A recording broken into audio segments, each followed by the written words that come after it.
Yeah, but impactful for sure. Thanks for coming out. Hope everybody's doing great. It's absolutely fantastic day in Columbia for a lot of reasons. Obviously, excited about the two young men that signed today, Nyck Harbor and Elijah Caldwell, both two great players, and really excited about those two guys to go along with the group that signed in December. You know that we are really excited, obviously, about this group that we just put together, and it was already a pretty special signing class before today, and then to be able to add to it today with two great players and two great young men as well. We certainly got better as a football program as well, and just continues to generate more and more excitement and more excuse me, energy about this program. The number of text messages I have on my phone right now from 2024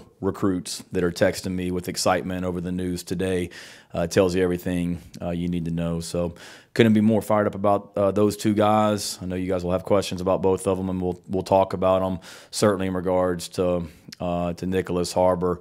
Want to thank Coach Fry and Coach Brown and our track program. Obviously, that Nyck was not choosing a school unless he had a track program and a football program and an academic institution that could allow him the opportunity to accomplish all of his goals. And he certainly feels that way about us. And huge thanks goes to a lot of people, but especially, you know, our track program and what they're about as well. So a lot of great going on in our program right now.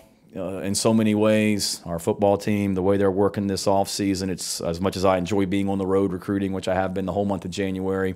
It's I'm glad it's a dead period here now where we can really jump into our current team and our players, the way they've been working in the weight room, and they're excited and they're hungry. As well, moving forward. Off-season workouts are off to a great start. Academics are off to a great start, and couldn't be more excited about spring practice starting up here in about a month and a half or so. So with that, any questions? Mike back in the house. Man, we're bringing in all the all-stars today. Welcome back. Yeah.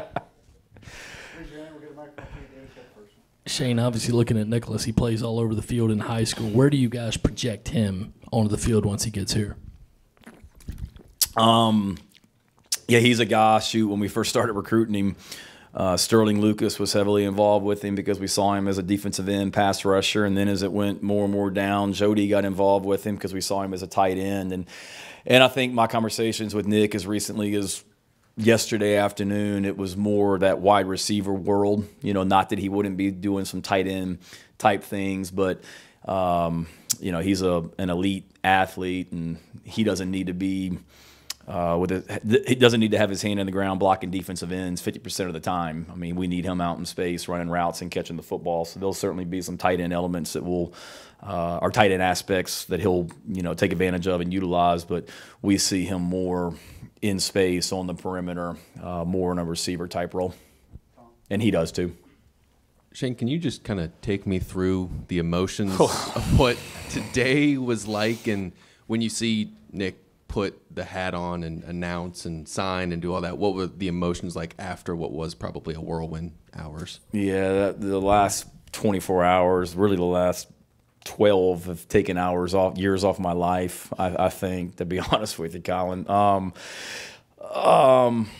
You know, first of all, there's a lot that I shouldn't say overcome, but there was a lot going on here with his situation and the schools that were recruiting him and the opportunities that those other programs presented on and off the field, the track, whatever it may be.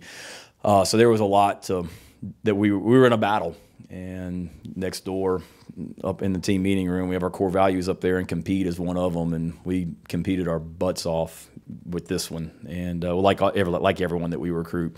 Emotion-wise, I felt good about Nick all along. I really did. Had an amazing home visit with him last week up in D.C. that we didn't walk out of there until after 11 o'clock at night when we visited with he and his family last week. Felt really, really good. I mean, he hadn't told me he was coming, but I felt great about where we stood all weekend. I talked to him multiple times on FaceTime Monday and yesterday. Went to bed last night feeling good. I got a message from him, audio message or whatnot, at 2:57 a.m. today. That wasn't good, and obviously didn't sleep after that as well, laying in bed trying to figure out what's going on and whatnot. And then this morning has been just a range of emotions back and forth, trying to answer some questions. And I think for Nyck, it was real. I don't want to speak for him, but I think he all along felt most comfortable here and wanted to be here. It was just, you know, a lot of people that in his network everybody was trying to get on the same page, and there was a lot coming at him too as a young man as well. So the emotions for me were certainly a whirlwind today, back and forth, good and bad. But see him put that hat on was I'll be honest with you, a pretty emotional moment for me. Justin King asked me if I needed some privacy before he wanted to film me, and I told him no. But in true Justin fashion, he was lurking outside my office and then came in there as soon as he announced as well. But I think it's just the emotion, not just of that, Colin, but of all the – I mean, I met Nyck Harbor when I was coaching at Oklahoma, and I went into his high school when he was a freshman in high school. And I've known him since then, know the family, and just knowing what he's about and all the effort that you put into, you know, recruiting somebody. It can be a brutal business from a recruiting standpoint. Great when you get guys, gut-wrenching when you don't get somebody that you've put a lot of effort into, but there was a lot of emotions. But I also knew that no matter what Nyck had chosen today, I knew that we had done absolutely everything, you know, from our standpoint, from a work ethic standpoint, to get him. Shane, congratulations to you too on your recognition last weekend. Thanks, Shane. I appreciate it. Could you elaborate a little bit on just what landing a 5-star does to the perception of your signing class and to what you are building here? Because, I mean, over the last few days, I just had I heard a lot of people talking about Nyck Harbor. So, you know, the fan base is like. Yeah. No, it's extremely impactful, particularly, you know, when it's a national guy that announces on national television today like Nyck did. It resonates not just here in South Carolina, but across the country. People are talking about this. And like I said a minute ago about the number of 2024 recruits that are reaching out to me right now, seeing just looking at Twitter, the amount of people nationally, you know, people that don't even talk about, that cover recruiting, just sports writers in the national media talking about South Carolina football right now.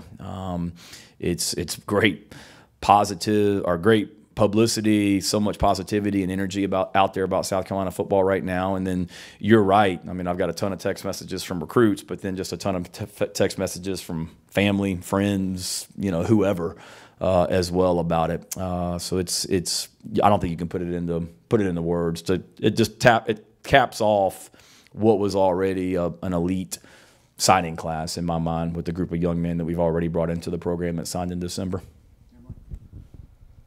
Shane, with Dow's, you know, background as a tight ends coach and as a recruiter, you know, how did he kind of get involved in the process of recruiting Nyck, and what was sort of his role there through this? Yeah, no, Dow was great. Dow's been really impactful with not just Nyck, but all of our offensive players, you know, that we've been recruiting. And Dow's probably tired of being around me because he's literally been with me everywhere that I went on a recruiting trip. He went with me for the last 3 weeks. So we were together, other than at night when we were sleeping. We were in a car in a high school together, and being able to see him up close and personal from a recruiting standpoint, he's been awesome in the high schools and with guys, and he was heavily involved with Nyck as well. And that's one thing that we talked about on the home visit with Nyck and his family, is with Dow's background in the NFL. The NFL is all about matchups and getting the ball to your best players and finding ways to design ways to get the ball to your best players as well. And so I think that was impactful, Dow being able to talk about that. And then the guys that Dow has been around as a offensive coach, guys with size and speed as well, whether it be running backs that could run like with the Titans when he had Chris Johnson that he coached there, or receivers that he's been around with huge size and speed attributes. Being able to talk about that and things that he did from an offensive standpoint with those guys, I think was impactful, and he got to know Nyck in a short period of time very well. Can't believe Dave didn't ask about the guy from Northwestern High School, so I'll ask about Elijah Caldwell and what you guys like about him as a player and what he'll add to the receiver room. Yep, love Elijah. He's going to add a lot to that room. He's another one, I love the early signing period. It's great having one in December, but there's situations like Elijah's situation where you're glad that guys could wait too if they needed to. And Elijah, because so many of these young men nowadays, they have great senior years.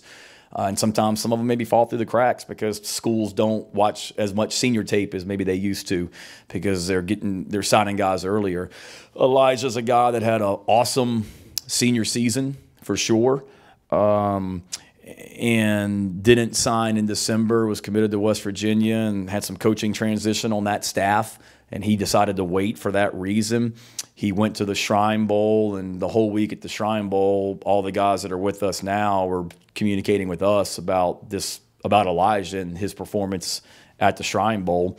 And then once, Lenoris decided to become a Gamecock, Lenoris, joined the vocal crowd about that and how talented Elijah is. The high school coaches that coached in that game told us the same thing. And then that was one of the first things when Dow first got in here. I remember sitting in the offensive staff room with him and Coach Stepp and the offensive staff and watching Elijah's video. He's a very strong as a receiver and at the point of attack, catching balls and being able to fight through contact and things like that as well. And great family. He came down here on an official visit and really enjoyed getting to know him and his family. And that's what we like. One, to get a player out of Northwestern up there, and then two, just his skill set. And I think he's just kind of scratching the surface of how good he can be. Like so many of these kids, Nyck's relationship with his mother very close, and that moms carry a lot of weight. Your relationship with the parents, from talking to them, the dad, they seem very high on you. How did you develop that? In fact, he mentioned Boomer several times, how the mom loves your dog. And how did you my develop kids, that over I'm trying time? to figure out how to break it to my own children that Boomer's about to move to Maryland to go live with Nyck's mom as well. That was part of the deal. So that'll be a conversation tonight at dinner, I guess, with my family. I don't know. I don't want to pat myself on the back and say just by being myself, but the word that comes up all the time here with our staff, and I've said it before in here probably, is just genuine, and that's what we were. And like I said, I started recruiting Nyck when I was at Oklahoma, but didn't really get to know his family until I came to South Carolina. But they're awesome people as well. Dad was a great soccer player as well, and just a unique family with just an awesome background. And that's what you love about recruiting. One of the things I love about recruiting is there's a lot of things, but one, when you deal with families like the Harbors, they're about the right stuff, and they're fun to be around. And we had a awesome official visit, other than the way we played that day when he was here, but we had an awesome official visit weekend with them, and the dad's just fun to be around. The mom is fantastic, and they're the same people throughout the process. And yes, Mom does love Boomer. When he was here on his official visit, they came to my house on Friday afternoon and had lunch and spent a couple of hours over there at the house. And his mom and my dog Boomer really bonded at lunch. And that was the first thing. I walked into the home visit last week in D.C., and the first words out of his mom's mouth were, "Where's Boomer?" Not, "Hi, Coach," not, "Welcome to D.C.," not, "So glad you're here." "Where's Boomer?" So that kind of told me how I ranked on her pecking order. But it was enough for us to get him. All right. What do you think? What's your name? Jay. Jay. Nice to meet you, Jay. What do you think most compelled Harbor to come to South Carolina? I think that's a great question. How old are you, Jay? 11. 5th grade? 6th grade? Sixth grade? Awesome. Welcome. It's a good question. I think relationships, to be honest with you, just the relationships that he built with our team, our players, our coaches, our staff, not just me, but all of our coaches and the players that we have here, the other guys. It's a really good group of incoming freshmen that we're bringing in. And those guys really bonded this summer when they were here on recruiting visits, and bonded this fall when Nyck was here on his official visit, and they kept in touch. I'll be honest with you, this morning, Jay, I would talk to Tree, who's one of the offensive linemen that we have coming here, and I wasn't feeling good about getting Nyck at that point, but Tree had just talked to him, and Tree's like, quit worrying, we're good, and he had just talked to him. I'm like, well, I don't get that same feeling as well. And then talking to Pup and those Desmond and those guys that are already in the program. So I think that's probably the biggest thing, is just the relationships that he had. He had great opportunities at every school that was recruiting him, all good programs, all good academics. But at the end of the day, and that's what I told Nyck, was just, you've got to, 4 months from now, you're going to be moving into a dorm somewhere, and all these other people, they're not. It's you and your life, and it's about the people that you want to be around day in, day out. And I think in the end, that's what kind of put us over the top.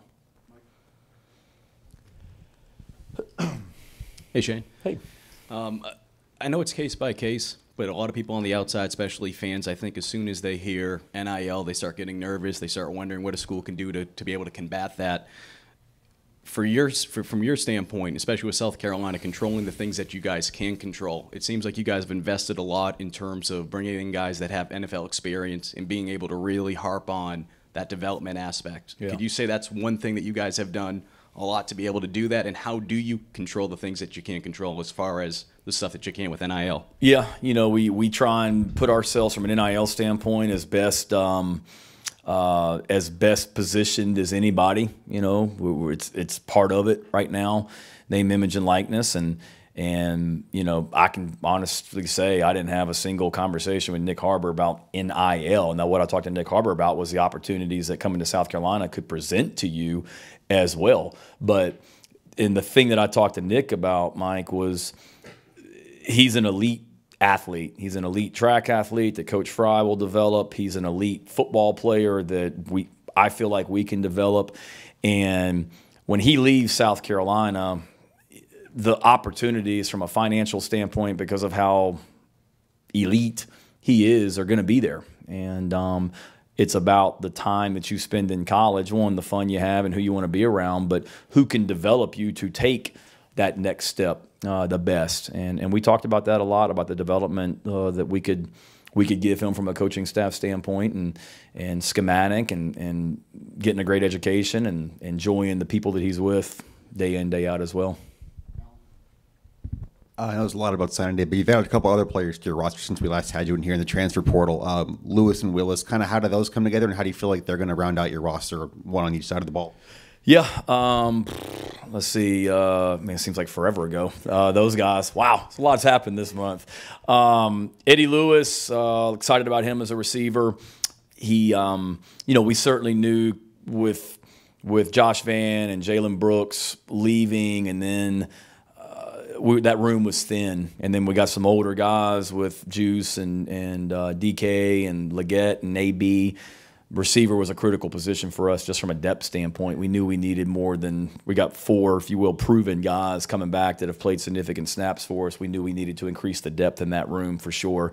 And Eddie was a guy that popped in the portal and liked his tape.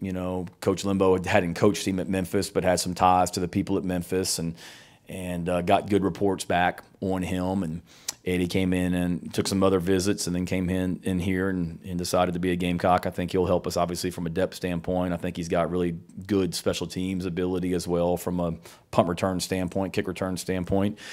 And then, who'd you say? Jeremy Willis, somebody that we recruited out of high school as well, that we wanted and didn't get. But, it was trying to play catch up a little bit, and we weren't able to quite get the deal done, get it done to get him here coming out of high school. But somebody that, he chose Ole Miss and and we wished him well. And then he obviously wanted to get back to a little bit closer to home and whatnot as well. And he's another one that just I don't think you can ever have too many of those body types, linebacker, special teams, all that.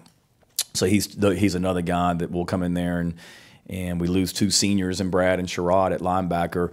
It's a young wide receiver or young linebacker group as well. So just getting another body in there that can compete and try and develop. Shane, you mentioned this being a battle, and I know you've been a part of a lot of recruiting battles in the past, and I'm just kind of curious, how does a battle like this in this day and age with NIL and social media and all the changes compare to maybe some that you had your first time around here, you know, the Clownies and guys like that? You know, does it feel different? And just what is it like navigating that in this new world that we're in? Yeah, it's different. One, because everything is so much more known by everyone on the outside. You know, when Jadeveon was coming out, there may have been Twitter. I wasn't on it. I know that. So there wasn't as much information about Clowney when he came out, or Alshon or whoever. Now it's so much more information out there. And then I think, you know, recruiting has just exploded so much, and then you add the NIL part of it as well. There's just a lot of people that are a part of things now. You know, when I visited Alshon Jeffrey, when I was recruiting Alshon, I went in the home visit. It was me and Alshon and his brother and dad. Nyck Harbor's home visit last week, there was more, you know, family, and then some others, you know, that they are close with as well. So I think there's just a lot more at it right now. And then certainly with what any school, in this case, other schools, you know, are able to, what's the best word? Offer, I guess. There's a lot more that you have to battle with, and we're as well suited as anybody to get in there and win those battles without a doubt. And we fought our butts off on this one, and again, it just kept coming back to the relationship piece of it as well, because there are a lot of things nowadays, but at the end of the day, it still gets down to people and the relationships and who you want to be around for the next 3-4 years of your college career as well. Hey, Coach, I know you touched on it earlier, but how important is it to have guys in this class like Pup Howard and Big Tree that can recruit in areas where you can't necessarily? Yeah, it's huge. It's huge. I mean, I've been was on a group text with a lot of those guys throughout the last few days, especially with Nick. Just, hey, man, have you talked to him? Have you heard from him? He just told me this. What are y'all hearing? Have you talked to him? Can you call him? All that stuff. And I didn't have to tell him anything. They're already doing it. But to have a guy, you know, a personality like Pup, who's connected with so many of them, and I felt Pup was like my psychological counselor this morning, because I was texting him about everything, and Pup's like, we're good, Coach. You know, we're good. All we got is all we need. If he doesn't come, we're fine. We're having a great off season. Let's just keep it going. I'm like, you're right, as well. But they've been awesome. And then those other guys from that area as well that he's can connect with, Desmond and Tree and whatnot, and Zabari Sandy, who we signed from up there, and whatnot. So being able to, guys from that area, the DMV area, being able to connect with those other guys is huge. And then the guys on our team that he had developed relationships with as well. That's why it's always important to just, all those guys that I'm talking about, that signing class, it seems like whenever one of them was here on visits, they all came, even if they hadn't planned on it. They heard somebody was coming, well, you know, if Pup heard that whoever was coming, then he's going to be there and whatnot. And just being able to start that, you know, connection. And we want that area.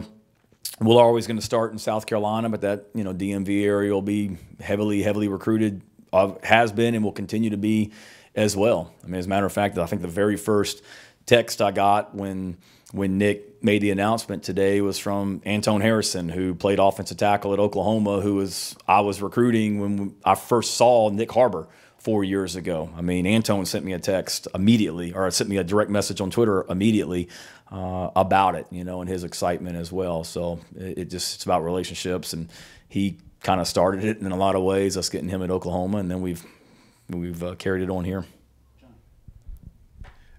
Last time we spoke, you mentioned the edge position being a little bit of a concern for you. Do you still have a portal window to go, but do you still or do you look internally at all in terms of some other options that maybe you can use in the spring? And how does Elijah Davis fit in? He came in around 260, I think. And do you look at him more on the edge or inside? Yeah, I think Elijah is a guy like Tonka. You know, Tonka was a defensive tackle all season for us that played defensive end in the bowl game and played really well at it. I think those two guys, they have some position flexibility where they could do different things and play in both spots. Our minds right now, you know, Tonka's a defensive tackle and Elijah's a defensive tackle, and let's continue to try and develop that edge position around them as well. There isn't another portal window coming up. We'll see what's available. I'm all about increasing the competition and the depth at every position, but certainly that edge position is still a concern. But I'm excited about the guys that we have in the program right now that are returning, and that it's time for all those guys, whether it's an older guy like a Tyreek Johnson, Jordan Strong, Terrell Dawkins, or a young guy like a Brian Thomas. It's time for all those guys to take another step and be the best they've been here in 2023. Shane, I believe you were hired here a week after signing day in 2007 when the best class by ranking of USC got in here. What do you remember about those guys as freshmen, Robertson and Melvin and Steven and all those other guys that came in, and what that was the best class? Yeah, I was, because I was hired in February right after that, I think. So, yeah, you're exactly right. How excited people were about those guys coming in, and you know, dynamic personalities as well. You know, Melvin and his personality and those guys, and just remember thinking, you know, they've went into other areas. They went into North Carolina and they got Melvin and surrounding states that they were able to go and really get top players out of other states, and what that says about South Carolina. And then those guys came right in here and backed it up. Shane, what kind of conversations did you have with Coach Fry during Nyck's recruitment to make sure the two of you were on the same page so you could meet Nyck's desire to play football and run track? And who was more excited about the possibility of landing him, you or Curtis? I think we both were. I mean, I was excited about landing him for track. Like, I don't know anything about track, but I can turn on the tape and realize, like, this guy's pretty dang special watching him run. But I think it just goes back, Rick, to the relationship that we have with the track program, and not just track, but all the other sports here. You know, I want all sports here at Carolina to be really, really successful, and want to help in any way that I can, whether it be football players running track or football players playing baseball or whatever it may be. And our conversations were good. Coach Fry, along with Coach Brown, you know, from the get-go, they were very, very involved and very impactful. And then everybody in our program communicating with track, whether it be Taylor Edwards or Jessica Jackson or Sterling Lucas or Jody Wright or whoever it may be. There's a lot of people that were involved in this recruitment. But certainly, Coach Fry was awesome, and to be able to have an esteemed coach like him be involved in this process was a huge benefit for us, for sure. I'm sure everybody will be in more communication moving forward with juggling all that will come with him doing the two sports. But yeah, I guess looking forward to the Olympics next summer. What do you guys already have sort of like a loose plan for everything, and how he'll work back and forth between training for track and doing his football stuff? I would say loose would be the understatement. I'd say very loose right now. I mean, it came up on the home visit just about what it would look like and all that as well. And some people may say I'm an idiot. I'm not an idiot. Hell, like, I realize this guy's not some guy that's going to go to the Penn relays and come in, you know, 18th out of 20 in a race. Like, this guy's special as well. So I want to make sure that we maximize his abilities as a football player, but we also maximize his abilities as a track athlete as well for our program and our country in so many ways also. So trying to be smart from that standpoint. And we'll sit down and map it out as well. But it won't be an issue. I mean, we had one young man ran for coach last Saturday.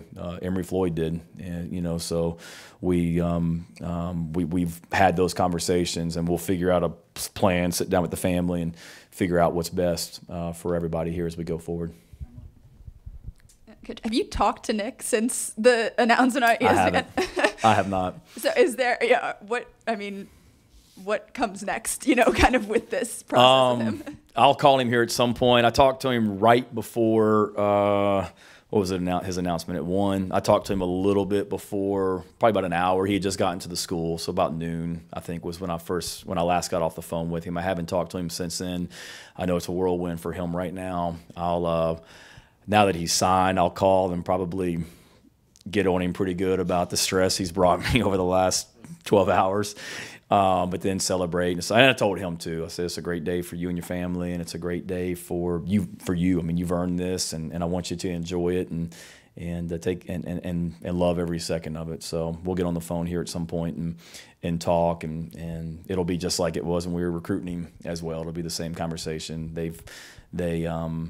I go back, Emily, we did a virtual visit, which we've done with a lot of prospects before, where we just get on a Zoom and kind of go through everything with our program. And we talk about it as a staff all the time, that virtual visit that we did with Nyck's family was probably, I shouldn't say one of the best, but really was one of the best we ever did, just as far as the engagement from the family back and forth, and the way that both our football family and their family hit it off, if you will, as much as you can on a Zoom call. It was different, and that Zoom call last year has only built, but the relationship's has built, and the relationship's gotten stronger too.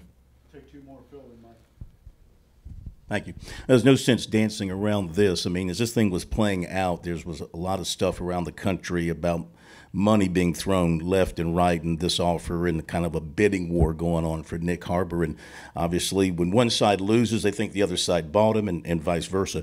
So how do you address people out there, fans out there, who want to say, with players of this level, that now it's a bidding war for these guys, and the highest bidder ends up winning, even though his dad said, there was no price on his son, and money was not an issue here when it came down to the end. Yeah, no, you're right. I mean, there's recruits out there that it does turn into a bidding war in a lot of ways. I won't dodge that. That wasn't the situation in this one, and I know the losing side, it's kind of time tested or time universal that that's what everyone says, but that never came up in my conversations with Nyck at any point. Now, let's be real. This is an elite athlete that wants to be a doctor one day as well. I mean, this young man's got a lot of opportunities in front of him, and there's certainly things that we discussed as far as how South Carolina can help him reach his potential in every area as well. But nothing that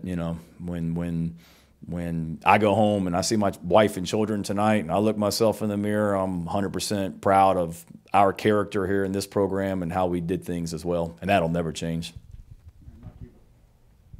Shane, just real quickly, going back to the comment you made about the text message at 2:57 in the morning, what were the conversations between then and you said you talked to him at noon or leading up to that point, and kind of give us kind of a look at the best look that you can, because I know there's a lot of people on the outside wondering, what's going on, crystal balls and all that kind of stuff, and following along. Yeah, 2:57 a.m. Was not one of the best moments in my life for recruiting saga. I can say that. So y'all know better than I do. Like, audio messages, they delete or disappear after like 2 minutes. Okay, so I woke up this morning after I finally fell back asleep for like an hour. And then I'm like, did I dream that? Because I couldn't find it anywhere on my phone. And I remembered listening to it, and then I didn't go back to sleep. And then I fell back asleep, woke up early, tried to find it, couldn't find it. And I'm like, maybe that would have been a nightmare. But then Taylor Edwards told me, no, they disappear. I'm like, crap, that was real. But I'd say after that, I think around 6:30, I got on the phone with Sterling Lucas and just trying to, what are you hearing? And then a lot of that, it was just, from that point, it was just a back and forth. Sterling talking to the high school coach, Sterling reaching out to the parents, Jody Wright, myself trying to reach out to the parents, reach out to Nyck, everybody involved with the process, just trying to figure out exactly what's going on. It wasn't that I felt necessarily that he was not coming to South Carolina. It wasn't trending in the right direction, I'll say that. It was just it wasn't trending in the right direction, I'll say that. Really, it wasn't. But he finally called me. Nyck did. He FaceTimed me mid-morning, and we talked a little bit. And coming out of that conversation, I really felt like this is where his heart was and this is where he wanted to be. It was just a matter of telling everyone that and making the decision and going with it. And then it was right up before his announcement when I talked to him the last time, and I walked outside here in that little area by the window, and he was on the phone with his mom, FaceTime me, and I said, "How you doing?" He said, "I'm good." And I said, "Well, I'm not good at all right now. So, like, you're stressing me out. Like, what's going on?" And then we talked a little bit more, and that's when I had a really good feeling that he was going to become a Gamecock at that point. But there were a lot of phone calls between myself and then other staff members just reaching out to a lot of people in the morning as well. And it was like I said, in the end, relationships and everybody, it was hard to get everybody on the phone, and a lot of people were different places, but in the end, it all worked out the way it was supposed to work out. So.